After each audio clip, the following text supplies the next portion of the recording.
Hi, so you're probably wondering how to make a glowing object in your Blender scene. So today we'll do it.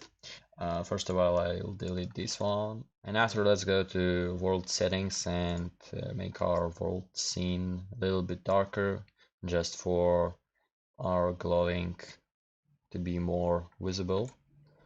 After, let's go to material. In surface, we need to choose emission.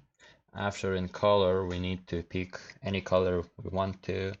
I'll pick some pink color. In strength, we need to choose any strength, so let's make it 4. And after, we go to render properties. Also, we can go to rendered scene, so we see our object that isn't glowing.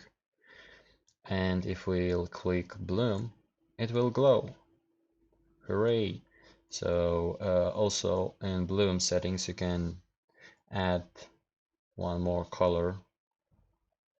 Let's make it, I don't know, let's make it some purple. You can increase intensity, and yeah, there you have a glowing object. Simple as that. So if you like this video, hit that like button and see you next time.